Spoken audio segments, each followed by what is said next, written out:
आज हम आपके लिए जवाहर नवोदय एंट्रेंस एग्ज़ाम जो कि आपकी जनवरी 2024 में होने वाली है, उसके लिए एक और महत्वपूर्ण टॉपिक लेके आए हैं। और वह टॉपिक है हमारा इकाई से संबंधित कि किन्हीं भी संख्याओं का जब हम गुणा करते हैं, 2 संख्या हो, 4 संख्या हो, 5 संख्या हो, कितनी भी बड़ी संख्या हो, उन संख्याओं के गुणा के बाद में प्रोडक्ट जो मिलता है, गुणनफल जो मिलता है, उसमें लास्ट डिजिट जो आती है उसे हम कहते हैं यूनिट डिजिट।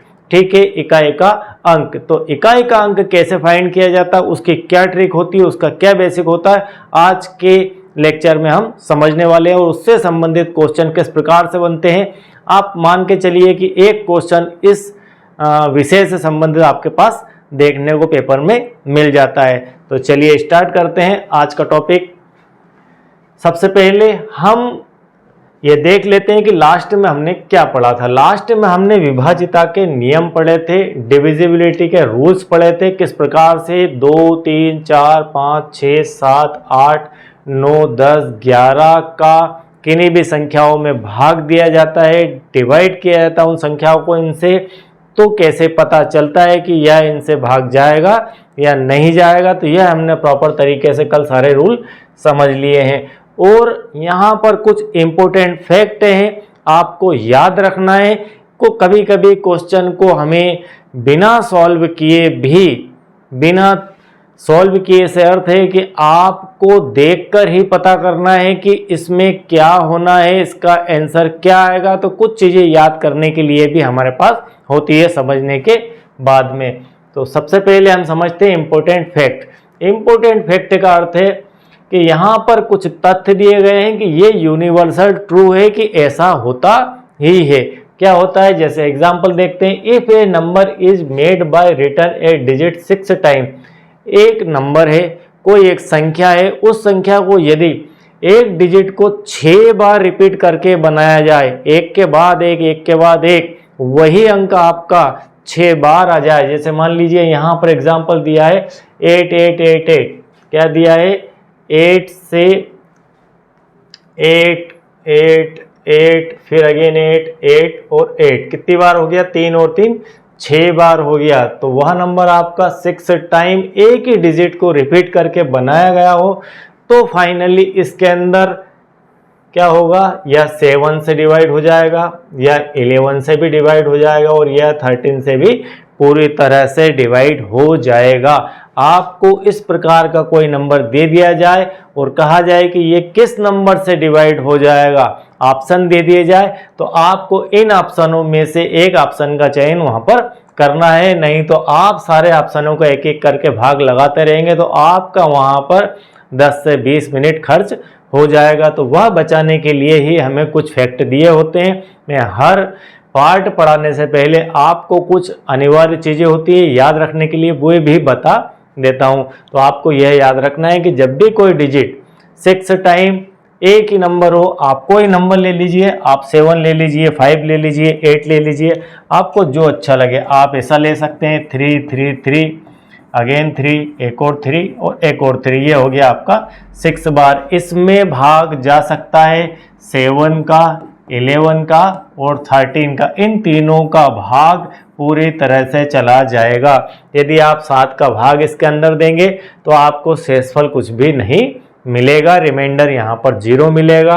11 का भाग देंगे तो भी हमें शेषफल 0 मिलेगा, और 13 का भाग यदि इसके अंदर देंगे हम तो भी हमें शेषफल 0 मिलेगा। तो यह आपको याद रखना है। क्या याद रखना है कि कोई भी संख्या एक ही अंक से 6 बार रिपीट करके, बार बार पुनरावृत्ति करके बनाई गई हो, तब 7, 11 और 13 का भाग उसमें अंदर चला जाता है। अब देखिए 7 कैसा है और 11 कैसा है और 13 कैसा है। ये तीनों ही प्राइम नंबर है, ये तीनों ही अभाज्य संख्याएं हैं। तो हमें याद यह भी रखना है कि वे तीनों अभाज्य संख्याएं हैं। ठीक है, तो थोड़ा थोड़ा आपकी मेमोरी में फिट हो जाएगा किसी भी प्रकार से। चलिए, इसके बाद सेकंड फैक्ट दिया है हमारा, ये हमारा फर्स्ट फैक्ट था।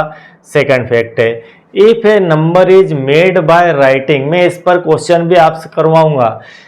If A number is made by writing a 2 digit number 3 time, मतलब 2 डिजिट नंबर को 3 बार रिपीट करना है। ठीक है, नंबर इज डिविजिबल बाय 7 13, 7 और 13 से वह डिवाइड हो जाता है। कैसा नंबर हो, जैसे यहाँ मान लीजिए 939393, इस प्रकार से 939393, 93 की 3 बार रिपीटेशन हो रही है। पूरे की पूरा नंबर 93 है, उस 93 को 3 बार लिख दिया, 939393।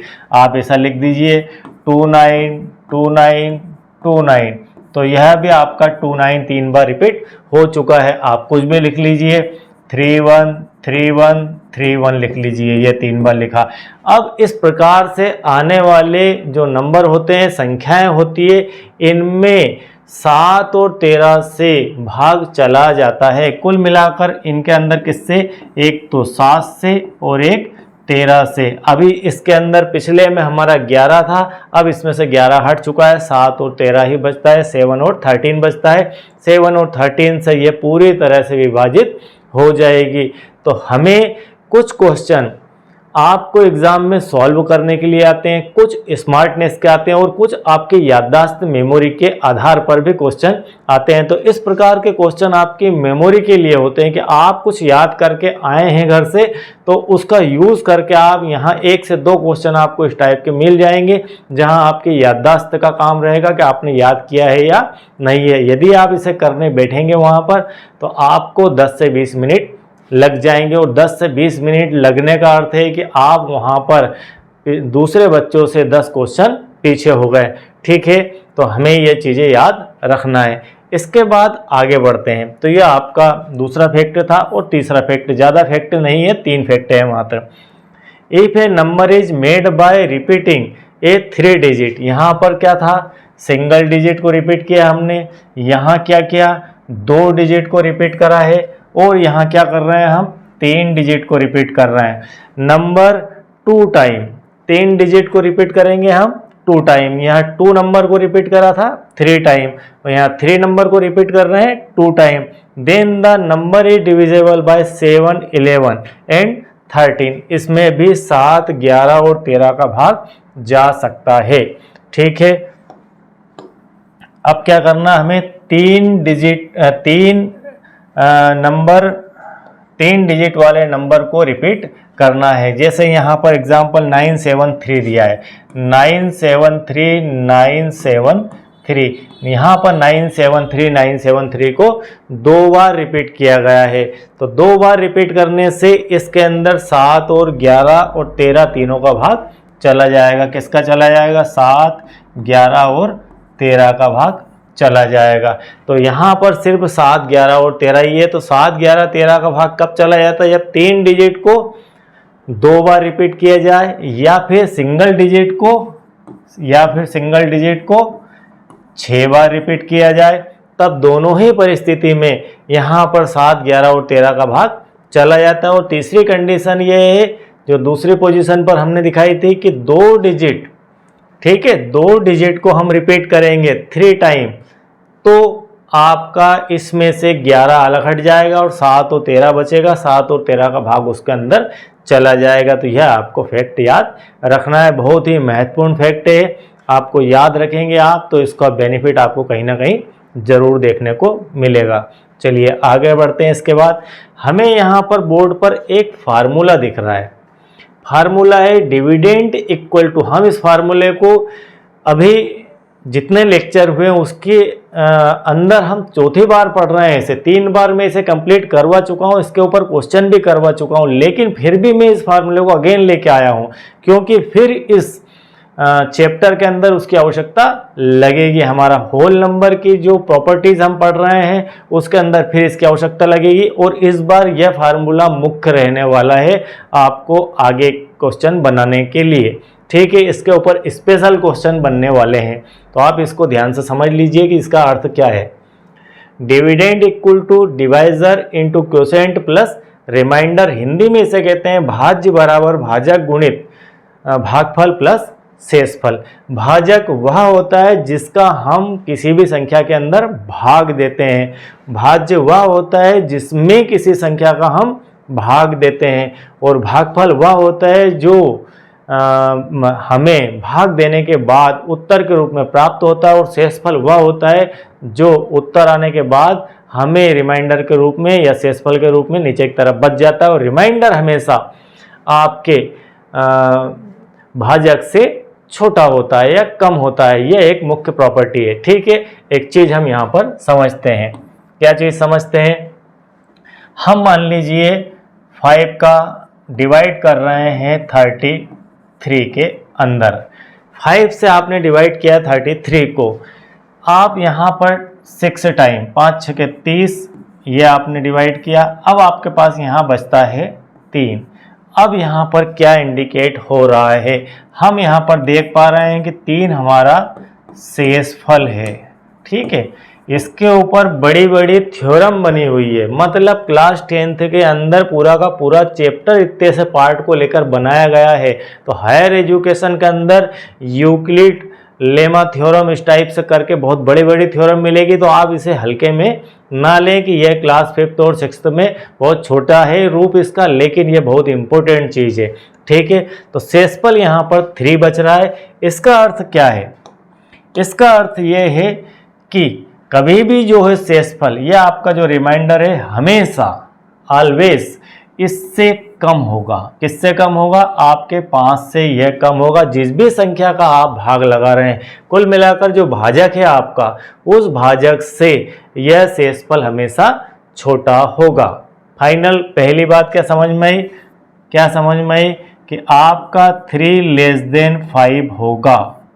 ठीक है, 5 से 3 छोटा होता है यहाँ पर। और हमेशा हम कह सकते हैं कि आपका डिवाइजर क्या है? डिवाइजर लेस देन किससे?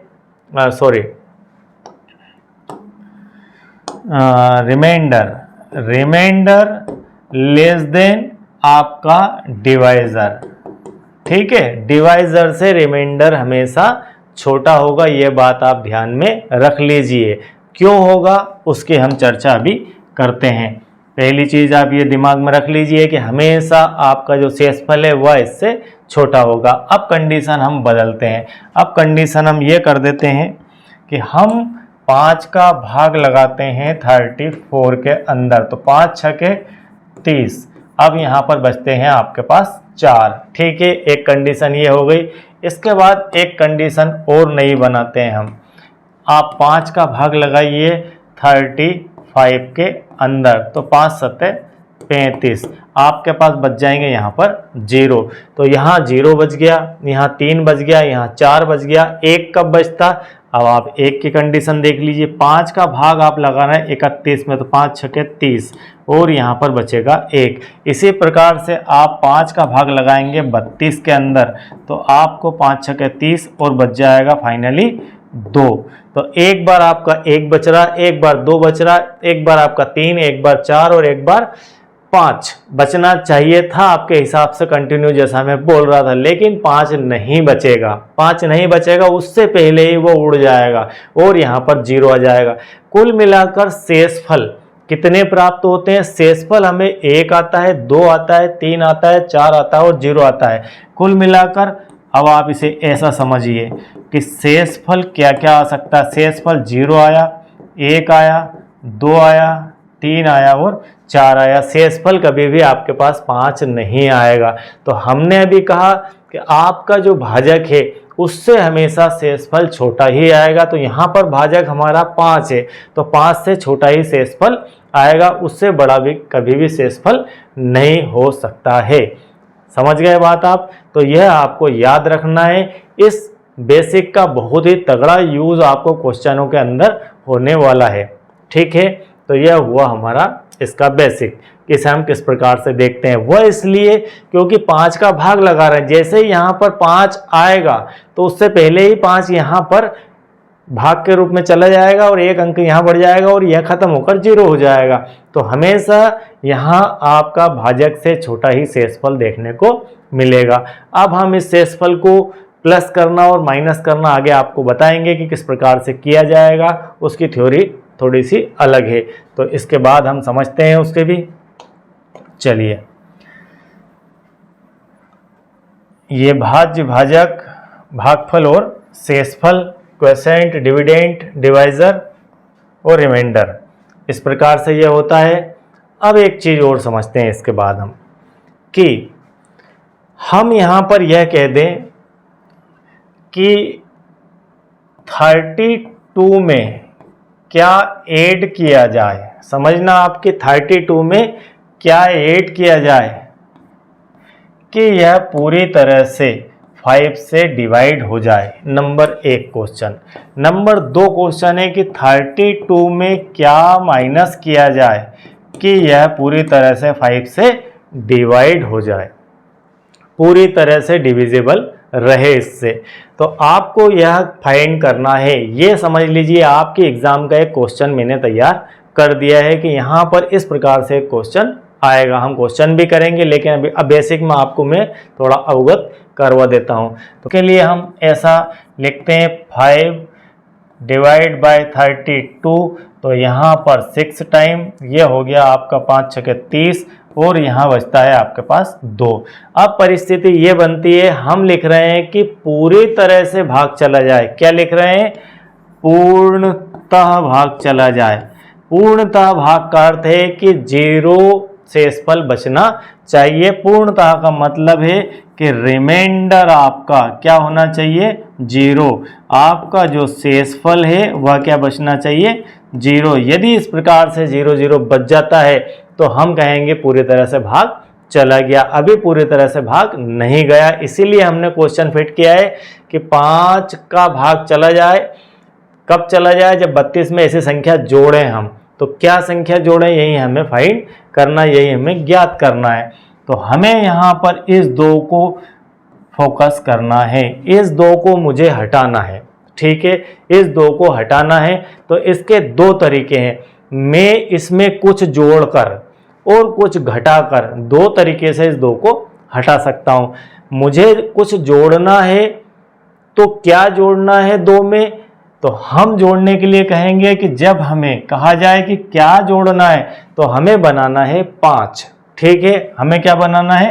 5। तो हमें कुछ प्लस करना है, और प्लस करने के बाद क्या बन जाना चाहिए? 5 बन जाना चाहिए। 5 इसलिए बन जाना चाहिए क्योंकि पहले अभी हमने इससे पहले के स्लाइड में समझा था कि हमें 5 इसलिए बनाना है क्योंकि हमें आगे की तरफ बढ़ना है जोड़कर।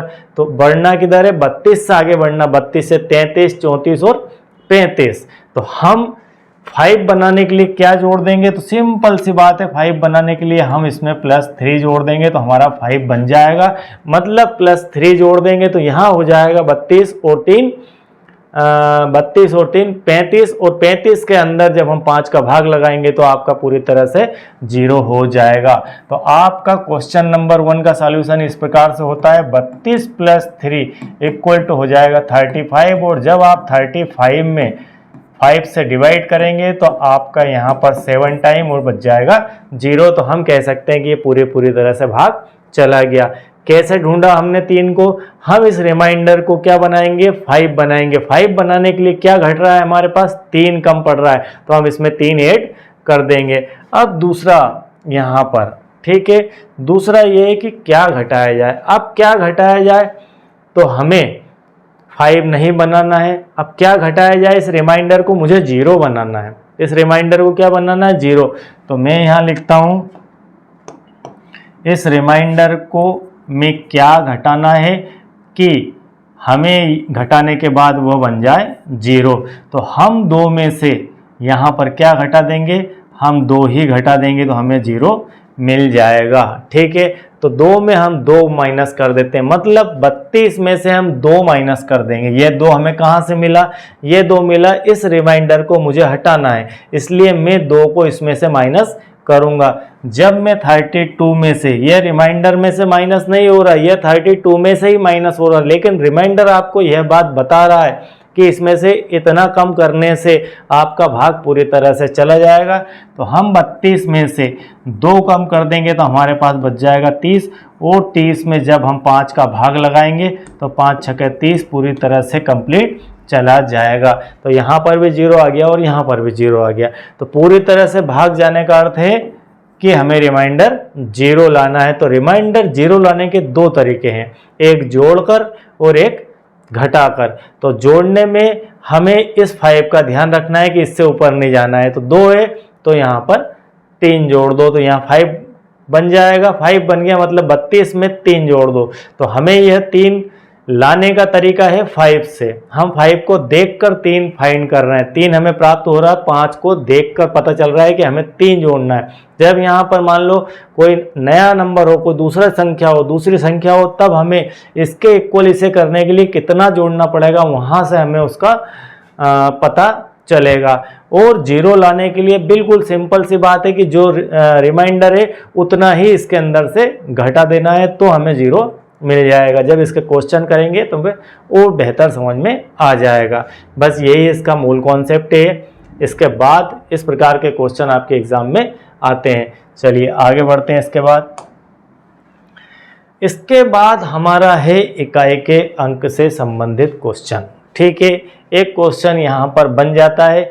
ये जो नंबर सिस्टम है और होल नंबर, ये लगभग एक ही चीज़ है, नंबर से संबंधित। और नंबर से संबंधित होने के कारण हर जगह हर चैप्टर में ये फिट बैठ जाते हैं, चाहे दशमलव में हो, चाहे आपका औसत में हो, चाहे आपका वस्तुओं की खरीदी में हो, आपका क्रय विक्रय में हो, आपके लाभ हानि में हो, सब जगह ये फिट बैठ जाएंगे। ठीक है, तो इसको आप कहीं भी गिन सकते हैं और इसके अनेकों रूप है और ये कहीं भी मिल भी जाएंगे आपको।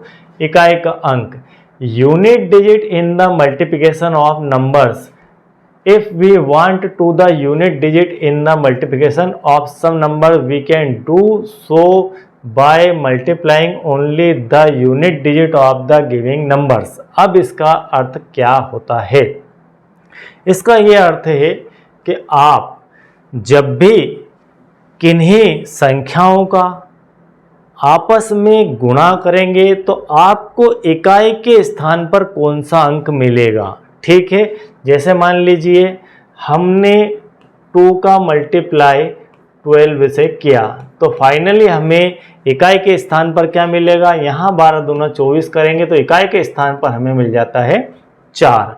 ठीक है, यदि हम 22 का गुणा 12 से करते हैं तो हमें क्या मिलेगा, हम 2 का गुणा 2 से करेंगे तो फाइनली आपको यहाँ मिलेगा 4। तो संख्या आपकी कुछ भी आए, आपको फाइनली इसके लास्ट डिजिट का इसके लास्ट डिजिट से, या कह दीजिए कि इसके इकाई का इसके इकाई से गुणा करके पता कर सकते हैं आप कि जो पूरी संख्याओं का गुणा है उसके लास्ट में इकाई का अंक क्या आएगा। बहुत छोटी सी बात है, कोई लंबा चौड़ा इसके अंदर दिमाग लगाने की आवश्यकता नहीं है। यही इसके अंदर पूरा 3 लाइनों के अंदर लिखा हुआ है कि आपकी जो यूनिट डिजिट है उनका ही मल्टीप्लाई आपस में होता चला जाएगा। जैसे कि एग्जाम्पल के तौर पर यहाँ दिया है 786 इंटू 498 इंटू 189 का मल्टीप्लाई 592 से करेंगे तो हमें यूनिट प्लेस के ऊपर क्या मिलेगा, मतलब इकाई के अंक के स्थान पर आपको क्या मिलेगा। इसका अर्थ ये है कि जब आप इस संख्या का पूरा गुणा करेंगे तो आपके पास जो भी संख्या आएगी उसके लास्ट में जो नंबर आएगा, यहाँ से अगर देखें तो इसके लास्ट में और यहाँ से देखें तो हम इसे बोलेंगे इकाई का अंक। क्या बोलेंगे, इकाई का अंक, या इसे बोलेंगे यूनिट डिजिट। ठीक है, इन दो हिंदी और अंग्रेजी में आप इसे समझ सकते हैं, इकाई का अंक या यूनिट डिजिट। इस पूरी संख्या का गुणा करने के बाद लास्ट में जो मिलेगी उसे हम इकाई का अंक बोलेंगे, वो यूनिट डिजिट बोलेंगे। जैसे यहाँ 12 का 2 से गुणा किया तो 24 आया और 24 में ये जो 4 है यह हमारी इकाई का अंक है। हमने 22 का गुणा 12 से किया तो लास्ट में हमें जो नंबर मिलेगा वह मिलेगा 4, क्योंकि 2 गुणित 2 करेंगे। ठीक है, तो ऐसा ही इनके अंदर भी करना है। हमें 6 गुणा 8 गुणा 9 गुणा और 2 का गुणा करना है, बाकी किसी का गुणा नहीं करना है। तो 6 का 8 का 9 का और 2 का, 6 8 9 2 जितनी भी संख्याएं हैं उन संख्याओं का आपस में गुणा करने की आवश्यकता नहीं है, उनके इकाई के अंकों का आपस में गुणा कर लीजिए। हम गुणा कर रहे हैं 6 8 9 2 का। ठीक है, 6 गुणित 8 गुणित 9 गुणित 2 का गुणा करता हूँ। 8 छंग की होती है 48। अब क्या करना, 48 का फिर आप 8 ले लीजिए। 48 का 8 लेके इसका 9 से कर दीजिए तो 8 9 72 और इसका बचा 2 से कर दीजिए तो 2 दूना इन दोनों का 4। तो इस प्रकार से आप गुणा करते जाएंगे, इकाई अंकों का सिर्फ इकाई अंकों से गुणा करते जाइए तो आपको फाइनली इकाई अंक मिल जाएगा। तो फाइनली यहाँ पर जो आएगा वो इकाई अंक 4 आएगा। और इसे थोड़ा सा विस्तार से हम नया पेज लेके बता देते हैं आपको, ठीक है। मान लीजिए 24 इंटू 36 इंटू 82 इंटू 49 है। हम इसे चाहते हैं कि इसका गुणा करें और गुणा करने के बाद यहाँ पर जो नंबर आएगा वो नंबर कौन सा है, इसे हम कहेंगे यूनिट डिजिट। क्या कहेंगे? यूनिट डिजिट, या फिर इसे कहेंगे इकाई अंक, इकाई का अंक। ये क्या होगा आपको देखकर पता करना है। तो इसका सिंपल सा फंडा है, इसमें से आप 4 ले लो, इसमें से 6 ले लो, इसमें से 2 ले लो, इसमें से 9 ले लो। 4 इंटू 6 इंटू 2 इंटू 9। अब भी आपको इतना सारा गुणा करना देखना, लेकिन मैं इसको और 60 बना देता हूं। हम 6 चुको कर रहे हैं 24, ठीक है। अब हम क्या कर रहे हैं, 24 का ले रहा हूं मैं, 24 के लिए 4 ले रहा हूं। हम इन दोनों का गुणा करके 4 फाइनल निकाल लिया। अब बचा हमारे पास 2, तो 4 दूना 8 और फिर बचता है 9, तो 8 9 72, तो फाइनली आ जाती है 2। तो इसमें लास्ट डिजिट आपकी आएगी 2, ठीक है। बात समझ रहे हैं? तो जिन दो नंबरों का गुणा करा यदि वो 2 डिजिट में आती है तो इनका लास्ट का डिजिट फिर से ले लो आप। यहाँ पर 4 ले लो, अब 4 का 2 से कर दिया, यह आपका आ गया 8। अब 8 का आप कर दो सीधे सीधे 9 से, तो इस प्रकार आपको फाइनली 2 प्राप्त हो जाएगा। तो हम इसे देखकर पता कर सकते हैं कि इसके लास्ट में आएगा 2 इकाई के स्थान पर। तो इस प्रकार से आपको स्मार्ट वर्क भी करना है। इसके अंदर यदि हम गुणा की प्रोसीजर में जाएंगे तो बहुत लंबी प्रक्रिया हो जाएगी, और इकाई के अंकों को आपस में गुणा करते हुए यहाँ पर ध्यान रखना है कि यदि 2 अंक बन जाते हैं तो आप इसमें से एक अंक को सिलेक्ट कर लीजिए और दूसरे को छोड़ दीजिए, और सीधे सीधे 4 का हम करते हैं 2 से गुणा। ये 2 आपका यहाँ पर और ये 9 आपका यहाँ पर, और 6 और 4 का 24 हो चुका है, और इस 24 के 4 में से ये मैंने यहाँ पर रख लिया और 2 इसका कर दिया। इस प्रकार से आप इस स्टेप को फॉलो करके मल्टीप्लाई बिना किए आप यूनिट डिजिट इसकी इकाई का अंक पता कर सकते हैं, और बहुत ही महत्वपूर्ण है। इसके ऊपर क्वेश्चन बनकर आते हैं, ठीक है। चलिए आगे बढ़ते हैं। इसके बाद यहाँ पर क्वेश्चन नंबर 1 आ ही चुका है, एक क्वेश्चन बनकर आ ही गया है। क्या आ गया है? Find out the unit digit in the product of, ये दिया है, ये दिया है, ये दिया है, और इसमें इकाई का अंक आपको पता करना है कि इसमें से क्या होगा। बिल्कुल सिंपल सा है क्वेश्चन, जो हमने अभी किया वही हमें वापस से करना है। हमें यहाँ पर लिख लो 7, यहाँ पर लिख लो 2, यह 7, यह 2, यह 7 और यह 3। अब देखो 7 दूना 14, 14 में लास्ट डिजिट क्या है आपकी? लास्ट डिजिट आपकी है 4। अब मैं इसे 4 पढ़ूंगा। अब मेरे पास हो गया 4 गुणित 7, यह 7 कौन सा वाला? यह वाला, ठीक है। 7 चुको 28। अब मैं क्या पढ़ूंगा इसे? अब मैं इसे 8 देखूंगा और मल्टीप्लाई 3 से, तो 8 या 24 हो गया, ठीक है। तो इस प्रकार से लास्ट में क्या मिला?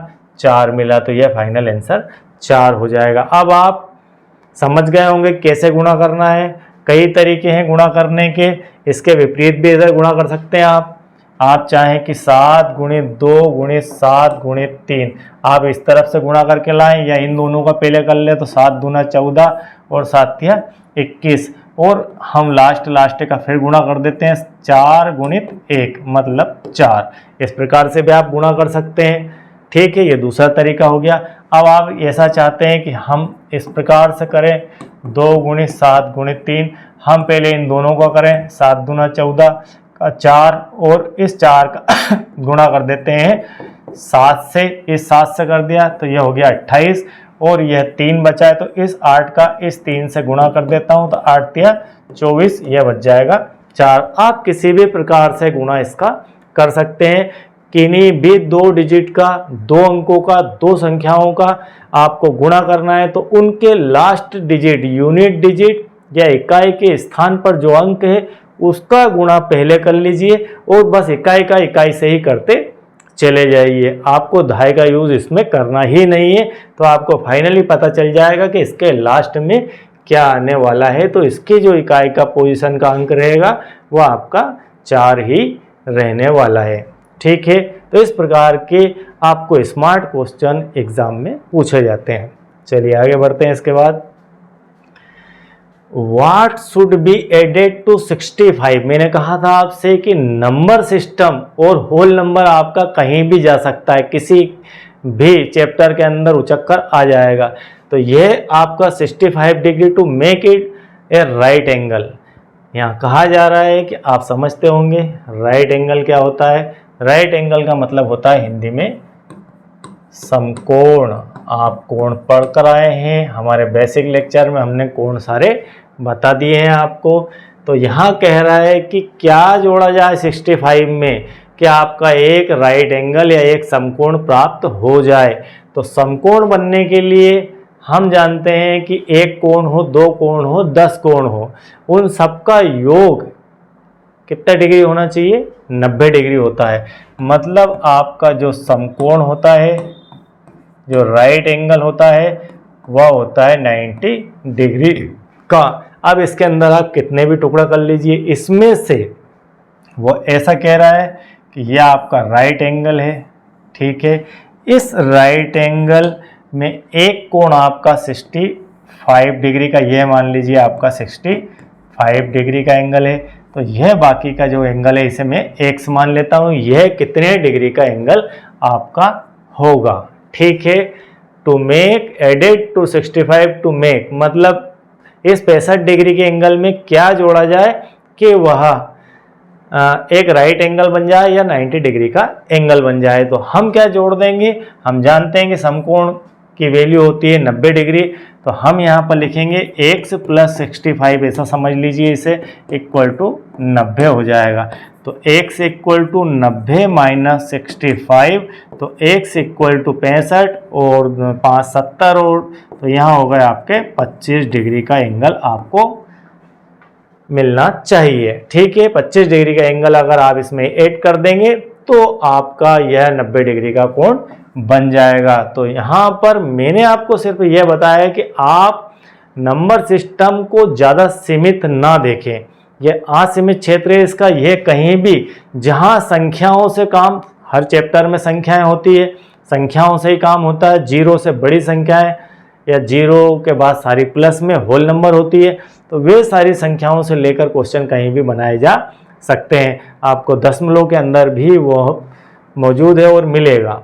तो यह आपका क्वेश्चन यहाँ पर कंप्लीट हो गया। तो इस प्रकार के क्वेश्चन भी आपसे पूछे जाते हैं, कोणों के आधार पर, आयु के आधार पर भी पूछे जाते हैं। उसके बाद गति के आधार पर भी इससे क्वेश्चन बनते हैं। उसके बाद आपके जन्म दिनांक निकालने से संबंधित भी, कैलेंडर ईयर से भी इसमें क्वेश्चन बनते हैं। मैं सारा आपको 1-2 करके धीरे धीरे पढ़ाऊंगा।